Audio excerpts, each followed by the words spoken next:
That's your mother, that's your family, that's love. I have been doing these football essays for about 11 months now, and by far the most common request that I get is to do a video on one player, and his name is Richarlison. I don't know why I said that in like a dramatic way. It's literally the title of the video. He's a player which you struggle to not feel bad for at times. Even when he experiences his highest highs, he simultaneously, 1 minute later, experiences biggest lows. A truly iconic moment near the end of last season as Tottenham Hotspur played Liverpool at Anfield. An incredible game. Liverpool 3, Tottenham Hotspur 3. It's a 92nd minute and Richarlison has scored his first Premier League goal for Tottenham, and we are in April, okay? After joining the club for £60 million.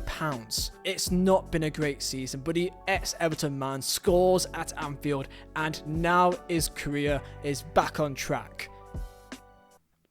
It didn't end 3-3, did it? The man shushed the Liverpool fans. He also did a pigeon dance, the whole 9 yards. He did absolutely everything to really take in that moment. And for some reason, Lucas Moura decided to just not be a footballer, as Diogo Jota went straight through on goal thanks to Lucas Moura and put Liverpool back in the lead to win 4-3. This moment epitomises Richarlison for Tottenham Hotspur. Before we do get into it, my own design company, Mazzola Designs, got a massive Black Friday promotion for 20% off all items up until Monday. So if you ever wanted to buy any of my prints, covering pretty much every football club in England and Scotland, or order your own custom ones, Black Friday, 20% off code, link down below, top of the description. And thank you for the love and support, it means the world. And also, by the way, we are literally like almost 2,000 subs away from 400k, so if we can hit that by the end of this month, it would mean a lot to me, because that means that we've gained almost 100,000 subs this year alone. So drop a sub, drop a like, thank you very much, and of course tell me down below your thoughts on Richarlison too. And yeah, let's get into the video.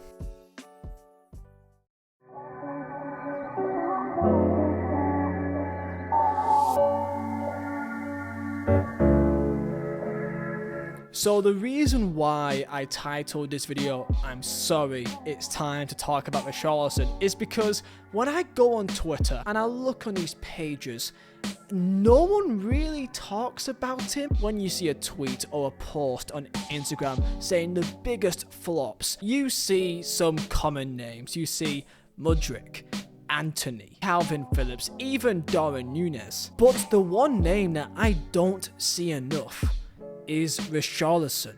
People just kind of forget about him, and when they do talk about him, it's kind of in just like a kind of way. Now, first things first, you tell me down below your thoughts on Richarlison. Tell me your thoughts on him at Tottenham Hotspur. Is he doing better than what the stats do suggest? Because football is more than just stats. I still believe for £60 million, Spurs fans probably by now in the second season should be expecting a bit more of him, especially as, of course, Harry Kane has departed, so now that number 9 spot should be made his own. However, this year he's got maybe a bit better, 1 goal so far this year. However, we are 12 games in with 3 assists, so he is creating goals, but end of the day, he's still a number 9. Your main job is to score them. Now, of course, right now, he is currently injured with a pelvic injury, I believe. When you go back to last year, there were some somewhat legitimate excuses on why things have not been working out. Number 1 is, well, there's a certain man called Harry Kane there, a man that was at the club for years upon years with a system almost built around him, so it's kind of hard to put yourself into that system when he is very different to a Harry Kane, so that does make some sense. However, this year he's not got that excuse. But the second reason is, well, he's got form for Brazil. I mean, did you not see the World Cup? He was amazing for Brazil. He was banging them in. So, you know, form is temporary, class is permanent, all of those kind of buzzwords. He will eventually come good. The skill is there. He's got some talent there, of course. So it's only a matter of time. But for £60 million, of course, no fault of his own, that will come with extra pressure. And to be fair, you would say Tottenham Hotspur is probably the best club out of the top 6 that you have got a lot more leniency on performing immediately, and that may be the reason why he's not really brought up in the same conversations as a Anthony or Mudryk, where they're playing a lot more often.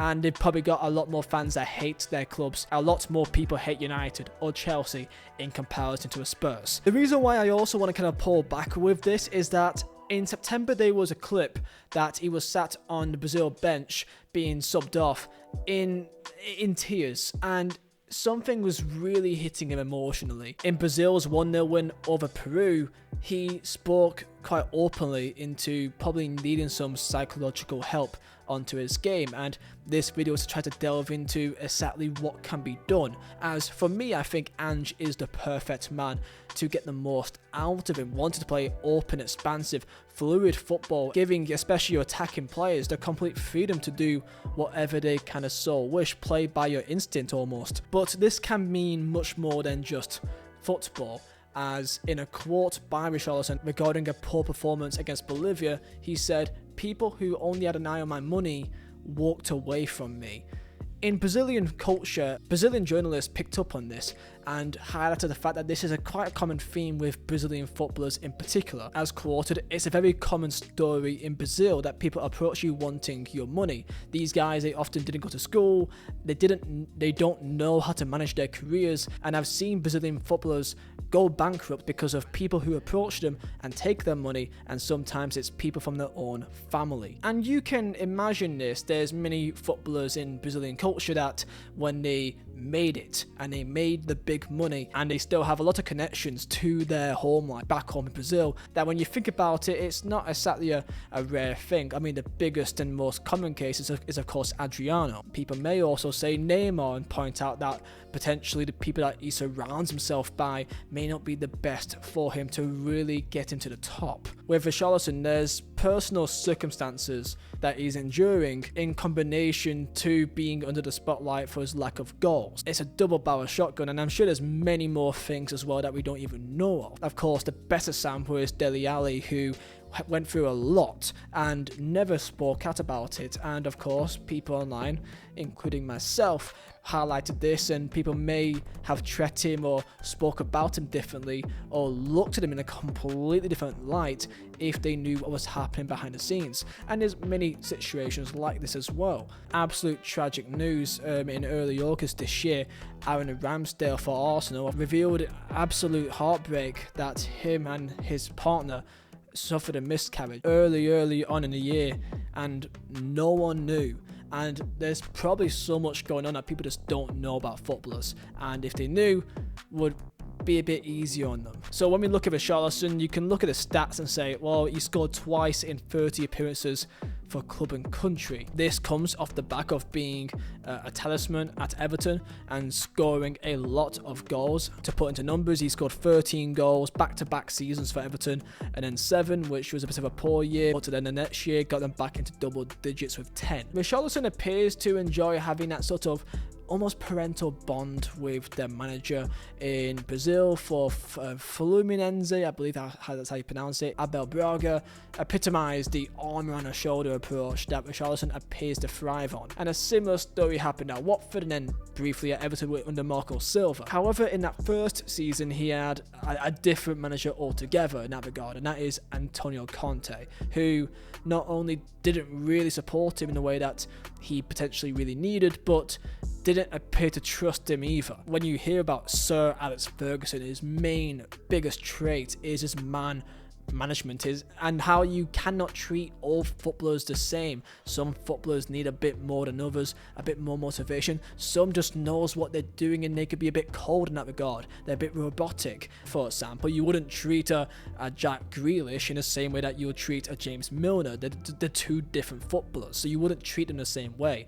And Grealish may need a bit more of a different motivation than what James Milner would need. That's why Ange coming into Spurs felt like a perfect piece. A man that is very known for his man management and getting the absolute most out of his players, and it does appear to be making a bit of an effect here. And despite Tottenham Hotspur, almost as an entire club, so many players going up a level in their performances, Richarlison is kind of halfway there, and I think that his own personal battles is kind of still holding him back on really being in his full confidence. And he is being honest about it. When he wasn't called up for Brazil just last week, he said, "I was sad when I was not called up, but I understand. In his place, I wouldn't call me up either. I haven't been playing good football. I've been below my best. I've improved in the last few games, but I need to improve a lot more to wear the national team shirt. I have to be playing. I have to be feeling well. I have to be 100%, and I haven't been.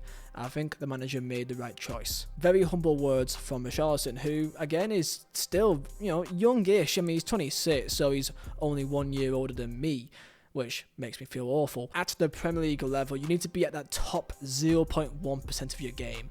And despite you being technically or physically outstanding, your mental side of it has to be at its limit. Otherwise, you will miss that extra yard, the extra half yard of space to get a shot away or to turn away from your defender.